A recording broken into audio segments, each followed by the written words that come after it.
You are listening to PastThink.com audiobook. Please like and subscribe, thank you. 67. Having rescued Tualuo, Chan nature is secure. Escaping filthiness, the mind of Tao is pure. We were telling you about Tripitaka and his 3 disciples, who set out on the road once more, glad to have left the little western heaven. They spent about a month traveling, and now it was the time of late spring when flowers blossomed.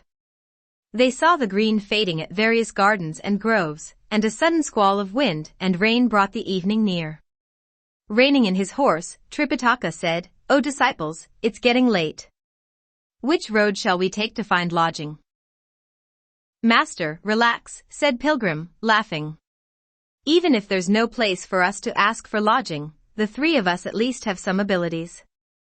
You may ask 8 Rules to chop some grass, and Shaw Monk to cut down a few pine trees.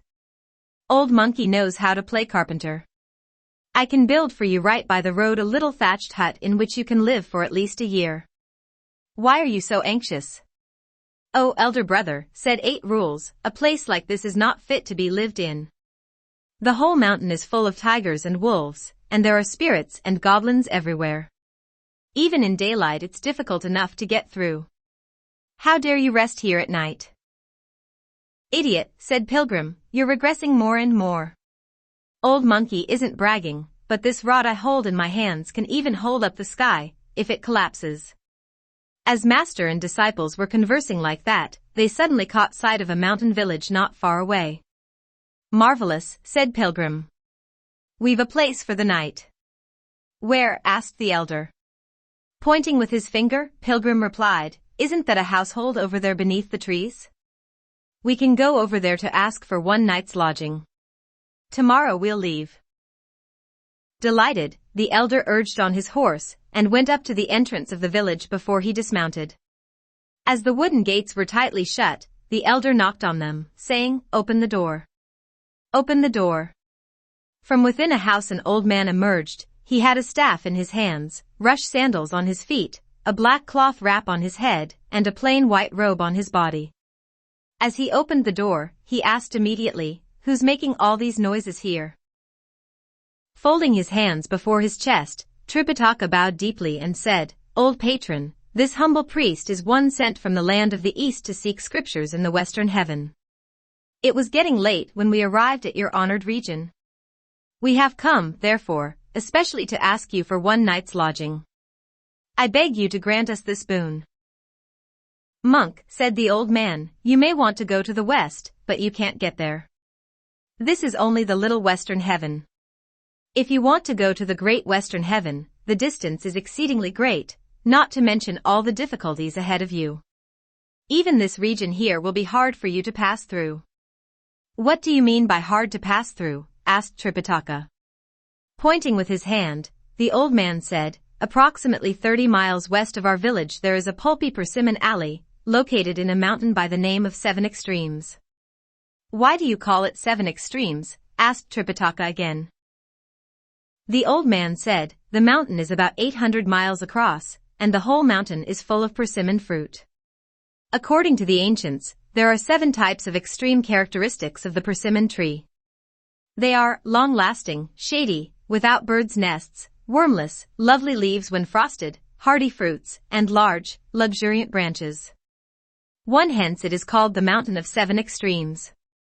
Our humble region here, however, is large but sparsely inhabited, and since the time of antiquity, hardly anyone has ever journeyed deep into the mountain. Every year the persimmons, ripened and rotted, would fall on the ground and completely fill up the mountain path, which is shaped like an alley flanked by boulders on both sides. After the frost and snow of the winter and the heat of the summer, the road would become one of such horrid filth that the families of this region nicknamed it Slimy Shit Alley. Whenever the west wind rises, a terrible stench would drift here, fouler than any privy you may want to clean. Right now it happens to be late spring, and we have this brisk southeast wind. That's why you can't smell it yet." On hearing this, Tripitaka fell silent, utterly dejected. Unable to contain himself, Pilgrim shouted, "Oldie, you're rather blockheaded. We've come from great distance to ask you for lodging, and you have to tell us all these things to frighten us. If your house is so crowded that there's no room for us to sleep in, we can just squat here beneath the trees to spend the night. Why must you be so windy?" Greatly startled by the hideous figure before him, the old man stopped talking for a moment. Then he gathered up enough courage to point his staff at Pilgrim and say in a loud voice, "You look at your skeleton face, flattened brow, collapsed nose, jutting jowl, and hairy eyes. A consumptive ghost, no doubt, and yet, without any manners at all, you dare use your pointed mouth to offend an elderly person like me." Trying to placate him with a smile, Pilgrim said, "Venerable sir, so you have eyes but no pupils, and thus you can't recognize the worth of this consumptive ghost. As the books on physiognomy would say, the features may be strange and bizarre, but it is a piece of fine jade hidden in the stone. If you judge people only by their looks, you're completely wrong. I may be ugly, but I have some abilities." "Where are you from?" asked the old man. "What are your name and surname? What sort of abilities do you have?" With a smile, Pilgrim said, "Purva was my ancestral home. I did cultivation on Mount Flower Fruit. I bowed to the patriarch of heart and mind, and perfected with him the martial arts. I can tame dragons, stirring up the seas. I can tote mountains to chase down the sun. In binding fiends and demons I'm the best. Moving stars and planets, I scare ghosts and gods. Stealing from heaven and earth gives me great fame. Of boundless change, handsome stone monkey's my name." On hearing these words, the old man's displeasure turned to delight. He bowed, saying, "Please, please come inside to rest in our humble dwelling." The four pilgrims thus led the horse and toted their luggage inside, where they saw thorny bushes on both sides of the yard. The second level door was flanked by stone walls, which were covered also by briars and thistles. Finally, they reached three tiled houses in the center. The old man at once pulled some chairs over for them to be seated and asked for tea to be served. He also gave an order for rice to be prepared. In a little while, some tables were brought out on which were placed dishes of fried wheat gluten, bean curds, taro sprouts, white radishes, mustard greens, green turnips, fragrant rice, and mallow soup made with vinegar. Master and disciples thus enjoyed a full meal. After they finished eating, 8 Rules tugged at Pilgrim and whispered to him, "Elder brother, this oldie at first didn't want to give us lodging. Now he gives a sumptuous feast. Why? How much could a meal like this be worth?" replied Pilgrim. "Just wait till tomorrow. He's going to send us off with 10 kinds of fruit and 10 different dishes." "Don't you have any shame?" said 8 Rules. "So, you managed to wangle a meal from him with those few big words of yours. Tomorrow you'll be leaving. Why should he entertain you some more?" "Don't worry," replied Pilgrim, "I'll take care of this." In a little while, it was almost completely dark, and the old man asked for lamps to be brought out. "Gong gong," said Pilgrim, bowing. "What is your noble surname?" "It is Li," replied the old man. "I suppose this must be Li village then," said Pilgrim. "No," replied the old man, "for this is called the Toaluo village. There are over 500 families living here, with many other surnames. Only I go by the name of Li." "Patronly," said Pilgrim, "what particular good intention has moved you and your family to bestow on us this rich vegetarian feast?" Rising from his seat, the old man said, "I heard you say just now that you are an expert in catching fiends. We have one here, and I'd like to ask you to catch him for us. You shall have a handsome reward." Bowing immediately to him, Pilgrim said, "Thanks for giving me some business." "Look how he causes trouble," exclaimed 8 Rules. "When someone asks him to catch fiends, that person is dearer to him than his maternal grandpa. Without further ado, he bows already." "Worthy brother," said Pilgrim, "you don't know about this. My bow is actually like a down payment. He isn't going to ask anyone else." On hearing this, Tripitaka said, "This little monkey is so egocentric in everything. Suppose that monster spirit has such vast magic powers that you can't succeed in catching him. Wouldn't that make you, someone who has left the family, guilty of falsehood? Master, don't be offended, said Pilgrim, laughing.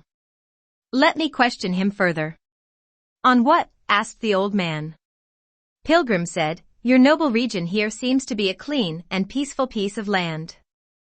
There are, moreover, many families living together, hardly a remote area. What sort of monster spirit is there who dares approach your high and noble gates? To tell you the truth, said the old man, our region has enjoyed peace and prosperity for a long time. But 3 years ago, a violent gust of wind arose during the time of the 6th month. At the time, all the people of our village were out in the fields busily planting rice or beating grain. Quite alarmed by the wind, they thought that the weather had changed. Little did they expect that after the wind a monster spirit would descend on us and devour all the cattle and livestock left grazing outside. He ate chickens and geese whole, and he swallowed men and women alive. Since that time, he has returned frequently during these past 3 years to harass us. O elder! If you indeed have the abilities to catch this fiend and cleanse our land, all of us will most surely give you a big reward. We won't treat you lightly. This kind of monster, Pilgrim said, is quite difficult to catch. Difficult indeed, exclaimed 8 Rules. We're only mendicants, we want a night's lodging from you, and tomorrow we'll leave. Why should we catch any monster spirit? So you're actually priests out to swindle a meal, said the old man. When we first met, you were boasting of how you could move planets and stars, how you could bind fiends and monsters. But when I tell you now about the matter, you pass it off as something very difficult. Oldie, said Pilgrim, the monster spirit is not hard to catch. It is hard only because the families in this region are not of one mind in their efforts. In what way are they not of one mind? Asked the old man. For 3 years, Pilgrim replied, this monster spirit has been a menace, taking the lives of countless creatures. If each family here were to donate an ounce of silver, I should think that 500 families would yield at least 500 ounces. With that amount of money, you could hire an exorcist anywhere who would be able to catch the fiend for you. Why did you permit him to torture you for these 3 years? If you bring up the subject of spending money, said the old man, I'm embarrassed to death. Which one of our families did not indeed disburse 3 or 4 ounces of silver? The year before last we found a monk from the south side of this mountain, and invited him to come. But he didn't succeed. How did that monk go about catching the fiend? Asked Pilgrim. The old man said. That man of the saga. He had on a kasaya. He first quoted the peacock. He then chanted the lotus. Burned incense in his urn. Grasped with his hand a bell. As he thus sang and chanted, he aroused the very fiend. Astride the clouds and wind, he came to this village. The monk fought with the fiend. In truth some tall tale to tell. One stroke delivered a punch. One stroke delivered a scratch. The monk tried to respond too. In response his hair was gone. In a while the fiend triumphed. And went back to mist and smoke. Mere dried scabs being sunned. We draw near to take a look. The bald head was beaten like a rotten watermelon. When you put it like that, said Pilgrim, laughing, he really lost out. The old man said, he only paid with his life, we were the true victims. We had to buy the coffin for his funeral, and we had to give some money to his disciple. That disciple, however, has yet to be satisfied, and wants to bring litigation against us even now. What a mess. Did you try to find someone else to catch the monster? Asked Pilgrim again. The old man replied, we found a Taoist last year. How did that Taoist go about catching him? Asked Pilgrim. That Taoist, said the old man, wore on his head a gold cap, and on himself a ritual robe.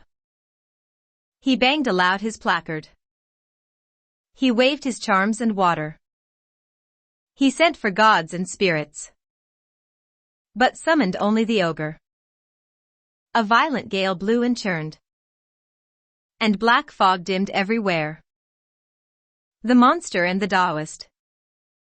The two went forth to battle. They fought till dusk had set in, when the fiend left with the clouds. The cosmos was bright and fair, and we were all assembled, going to search for the Taoist. We found him drowned in a brook. We fished him out for a better look. He seemed like a chicken poached in soup.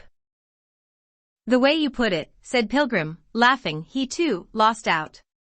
He too, only paid with his life, said the old man, but we again had to spend all sorts of unnecessary money. Don't worry. Don't worry, said Pilgrim. Let me catch him for you.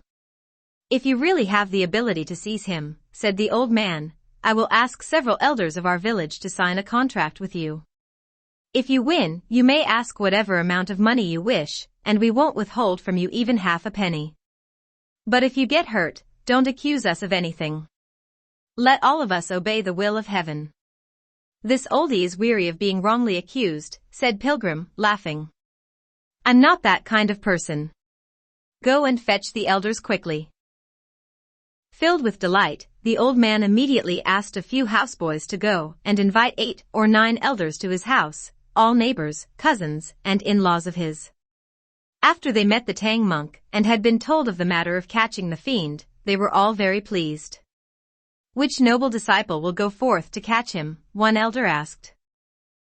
With his hands folded before his chest to salute them, Pilgrim said, this little priest will. Astonished, the elder said, that won't do. That won't do. The monster spirit has vast magic powers and a hulking body. A lean and tiny priest like you probably won't even fill the cracks of his teeth. Venerable sir, said Pilgrim, laughing, you haven't guessed correctly about me. I may be tiny, but I'm quite hardy. Having drunk a few drops off the whetstone, I've been sharpened up. On hearing this, those elders had no alternative but to give their consent. Elder, they said, how much reward do you want after you've caught the monster spirit? Why mention reward, replied Pilgrim. As the saying goes, gold dazzles your eyes. Silver is not shiny. Copper pennies are stinky. We're priests trying to accumulate merit, and we certainly do not desire cash rewards. The way you speak, said one of the elders, indicates that you're all noble priests who take your commandments seriously. You may not want cash rewards, but we can't allow you to work for us for free. Now, all of us either farm or fish for our livelihood. If you truly can rid us of this cursed fiend and purify our region, each family will donate 2 acres of the finest land, 1,000 acres in all, which will be set aside at one place. All of you, master and disciples, can then build on the land a nice temple or monastery, in which you can meditate and practice Chan. That's much better than wandering with the clouds all over the world. Laughing again, Pilgrim said, that's even messier. If you give us land, we'll have to graze and groom horses, to find feed and make hay. At dusk, we can't go to bed, and by dawn, we still cannot rest. That sort of a life will kill us. If you don't want all these, said the elder, just what do you want as your reward? We're people who have left the family, replied Pilgrim. Give us some tea and rice, and that's sufficient reward. The elders were very pleased. That sort of reward is easy, said one of them, but we'd like to know your plan to catch him. When he comes, said Pilgrim, I'll do it. But that fiend is huge, said another elder. He touches heaven above and earth beneath. He comes with the wind and departs with the fog. How can you even get near him? If he's a monster spirit able to summon the wind and ride the fog, said Pilgrim with a laugh, I'll just treat him as my grandson. If he's big in size, I still can hit him.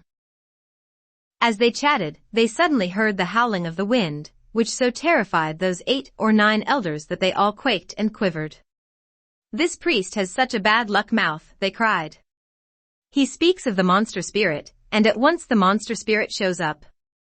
Flinging wide the side door, that oldly herded the Tang monk and his relatives inside, crying, "Come in. Come in.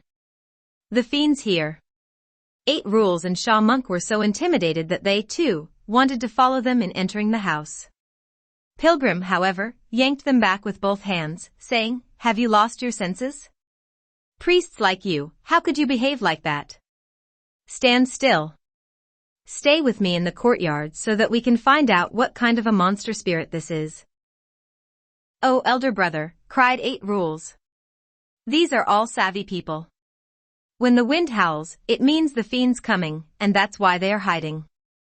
We are neither kinfolk nor acquaintances of theirs, neither bond relatives nor old friends. What's the point of looking at this monster?"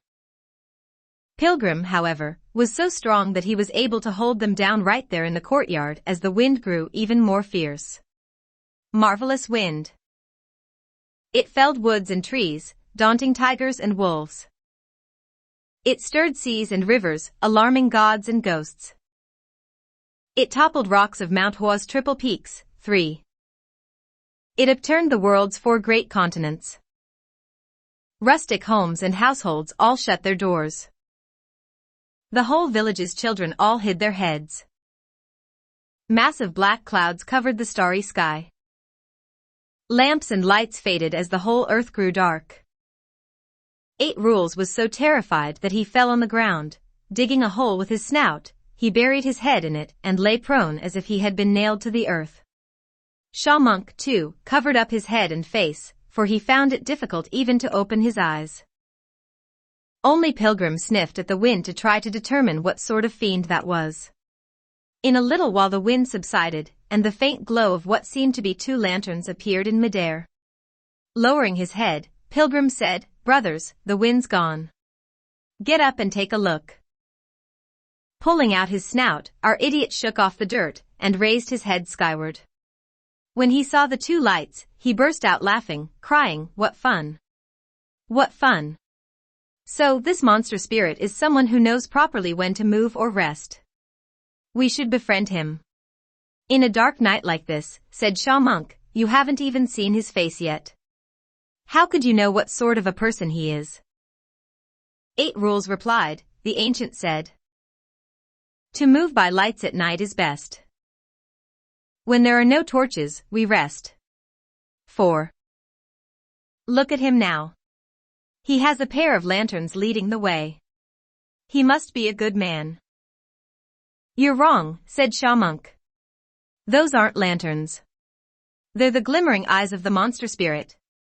Our idiot was so appalled that he lost 3 inches of his height. "Holy Father," he cried. "If those are his eyes, how big is his mouth?" "Don't be afraid, worthy brothers," said Pilgrim. "Stay here and guard our master. Let old Monkey go up there and demand a confession. We'll see what kind of monster spirit he is." "Elder brother," said 8 Rules, "don't confess that we are here. Dear Pilgrim." He whistled loudly and leaped into the air. Gripping his iron rod, he cried out in a loud voice, "Slow down.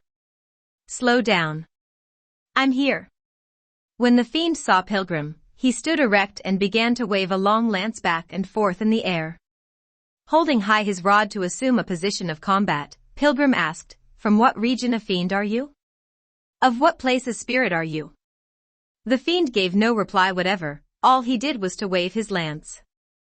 Pilgrim asked again, but still there was no reply from the fiend, who only persisted in waving the lance. Smiling to himself, Pilgrim said, "You've got to be both deaf and dumb. Don't run away. Watch my rod." The fiend, however, was not frightened in the least. Brandishing his lance, he parried Pilgrim's blows, and the 2 of them charged back and forth, up and down, in midair. They fought till it was about the hour of the 3rd watch, and no decision was reached. Standing down below in the courtyard, 8 Rules and Sha Monk saw everything clearly. The fiend, you see, only wielded the lance to parry the blows, but he did not attack his opponent at all.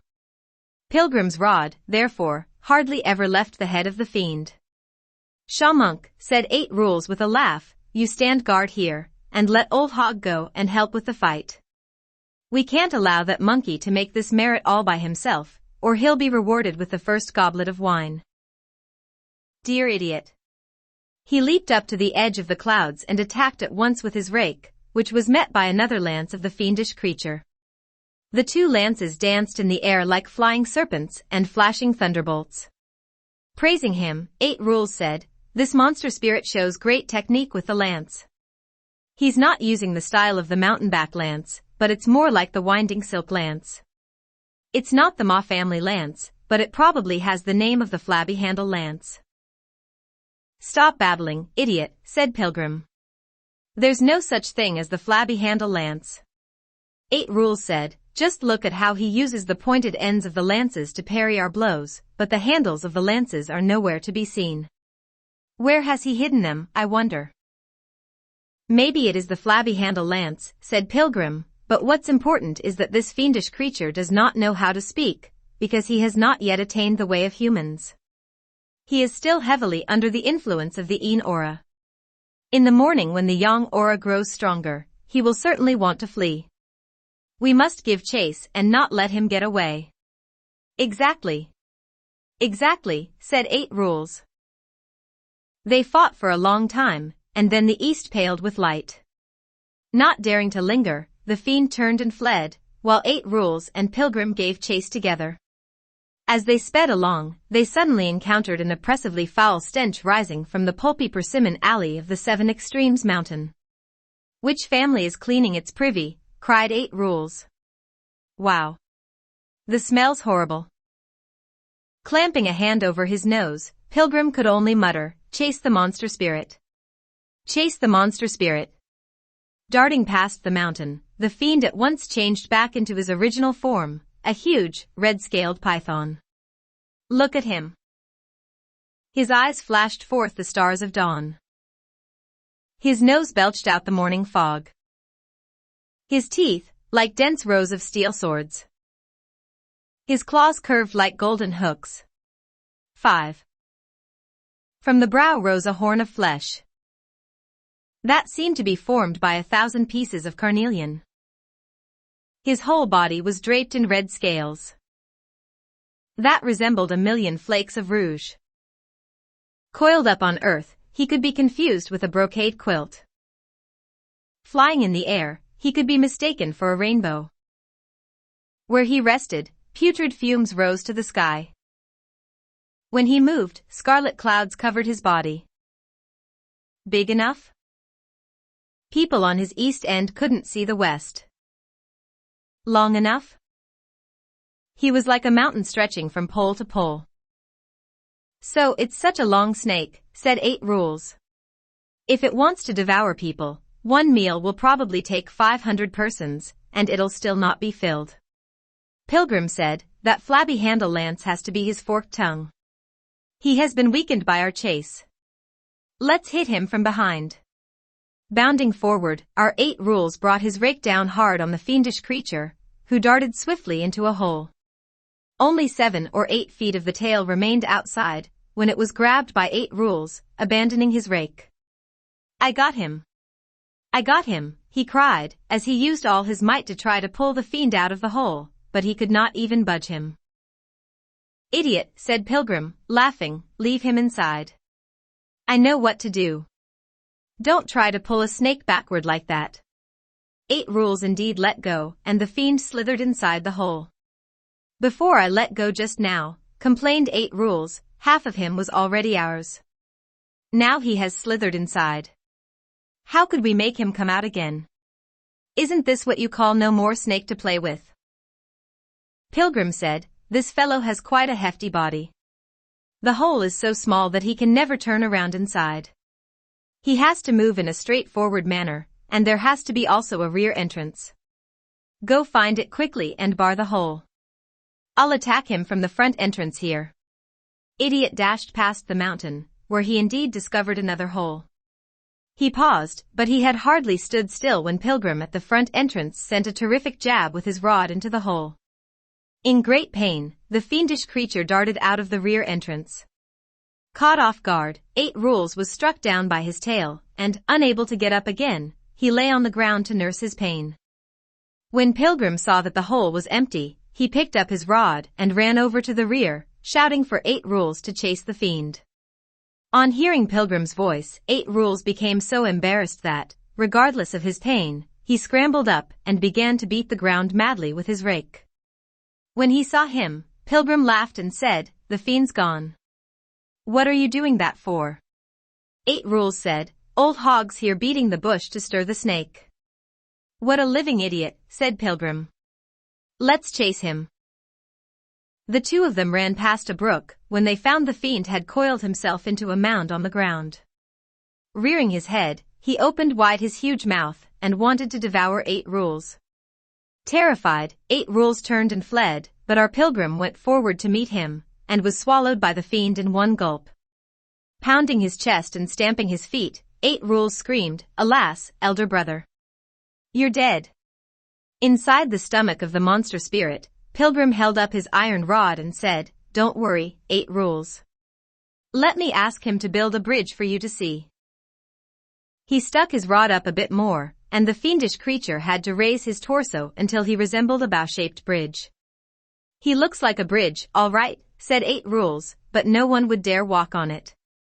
"Let me ask him again to change into a boat for you to see," said Pilgrim. He plunged the iron rod downward, with the stomach hugging the ground, and the head upraised. The fiendish creature looked like a sloop from the Kan River district.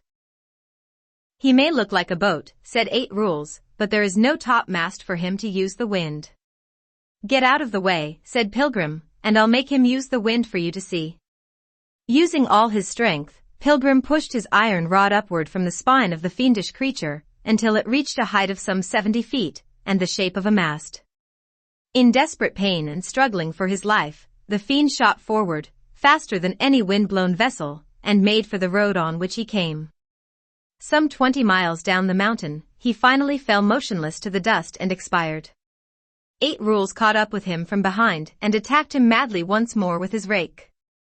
Meanwhile, Pilgrim ripped a big hole in the creature's body and crawled out, saying, "Idiot, he's dead already. Why use your rake on him?" "Oh, elder brother," said 8 Rules, "don't you know that Old Hog all his life has loved to strike at dead snakes?" They thus put away their weapons and dragged the creature back by his tail. "We tell you now about the Oldly in the Toaluo village," he and the rest of the people said to the Tang monk, "for a whole night your 2 disciples have not returned. They must have lost their lives." "I don't think it's that serious," said Tripitaka. "Let us go out to have a look first." Soon they caught sight of Pilgrim and 8 Rules approaching, dragging a huge python behind them, and shouting to clear the way. Only then did the people become delighted. The old and young, the men and women of the entire village all came to kowtow and say, "Holy Fathers, this is the very monster spirit that has taken many lives here. We are fortunate to have you exercise your power today, and extirpate the fiendish deviate, for now our lives are secure." All the households were filled with gratitude, so much so that each one of them insisted on thanking the pilgrims with gifts and feasting. Master and disciples were detained for nearly a week, and only after much pleading on their part were they permitted to leave. When the people saw that the pilgrims refused to accept any kind of monetary rewards, they all prepared some dried goods and fruits. With laden horses and mules, colored banners and red ribbons, they came to say farewell. There were only 500 families in the region, but those who came to send them off numbered more than 700. They journeyed amiably, and in a little while they arrived at the entrance of the pulpy persimmon alley in the Mountain of 7 Extremes. When Tripitaka smelled the wretched odor, and saw how clogged the road was, he said, "Wukong, how could we pass through?" Clamping his hand over his nose, Pilgrim said, "This is rather difficult." When Tripitaka heard him say difficult, tears dropped from his eyes. Oldly and others went forward and said, "Father, please do not be anxious. When we accompanied you here, we had already made up our minds. Since your noble disciples subdued the monster spirit for us and delivered the entire village from such calamity, we are all determined to open up a road for you to pass through." "Oldie," said Pilgrim, smiling, "your words aren't very reasonable. You told us earlier that the distance across this mountain is some 800 miles. You are no celestial engineers under the command of the great Yu, conqueror of the flood. How could you blast open mountains and build roads? If you want my master to get across the ridge, it's up to us again to exert ourselves." None of you can do something like this. As he dismounted, Tripitaka said, Wukong, how are you going to exert yourself? If you want to cross this mountain in the twinkling of an eye, said Pilgrim, smiling, that's difficult. If you want to build another road, that's difficult too. We have to push through, using the old alley, but right now, I fear that no one will take care of our meals. Don't talk like that, Elder, said Oldly, no matter how long you four are delayed here, we can support you. How could you say that no one would take care of your meals? In that case, said Pilgrim, go and prepare 2 pickles of dried rice, and make some steamed buns and breads also. Let that priest of ours with a long snout eat to his fill. He'll then change into a huge hog to shovel out the old road. Our master will ride the horse and we'll accompany him. We'll get across. On hearing this, 8 Rules said, Elder brother, all of you want to be clean. How could you ask old hog alone to become stinky? Wuning, said Tripitaka, if you truly have the ability to shovel out the alley and lead me across the mountain, I'll have it recorded that you are ranked first in merit on this occasion. With a laugh, 8 Rules said, Master, you and the rest of our venerable patrons here should not tease me. I, old hog, after all, am capable of 36 kinds of transformation. If you want me to change into something delicate, elegant, and agile, I simply can't do it. But if it's a mountain, a tree, a boulder, an earth mound, a scabby elephant, a grated hog, a water buffalo, or a camel, I can change into all these things. The only thing is that if I change into something big, my appetite is going to be even bigger. I must be satisfactorily fed before I can work. We have the stuff. We have the stuff, cried the people. We have all brought along dried goods, fruits, baked biscuits, and assorted pastries. We were planning to present them to you after you had crossed the mountain. We'll take them out now for you to enjoy. When you have assumed your transformation and begun your work, we'll send people back to the village to prepare more rice for you. Filled with delight, 8 Rules took off his black cloth shirt and dropped his 9-pronged rake. Don't tease me, he said to the people. Watch old hog achieve this stinky merit. Dear idiot. Making the magic sign with his fingers, he shook his body once and changed indeed into a huge hog. Truly he had a long snout and short hair, all rather plump. He fed on herbs of the mountain since his youth. A black face with round eyes like the sun and moon. A round head with huge ears like plantain leaves. His bones were made lasting as heaven's age. Tougher than iron was his thick skin refined. In deep nasal tones he made his oink oink cry. What guttural grunts when he puffed and huffed. For white hoofs standing 1,000 feet tall. Sword-like bristles topped 100-yard frame. Mankind had long seen fatted pigs and swine.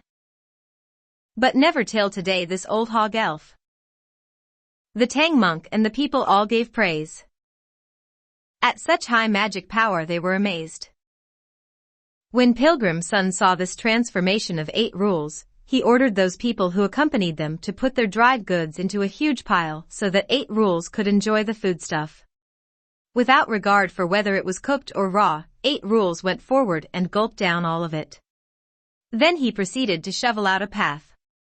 Pilgrim asked Shaw Monk to take off his shoes and to pull the luggage with care. He told his master to sit firmly on the carved saddle, while he himself also took off his boots. Then he gave this instruction to the people, if you are grateful, go and prepare some rice quickly for my brother's sustenance. Over half of those 700 people who accompanied the pilgrims to send them off came along with horses and mules. They, therefore, dashed back to the village like shooting stars to prepare the rice.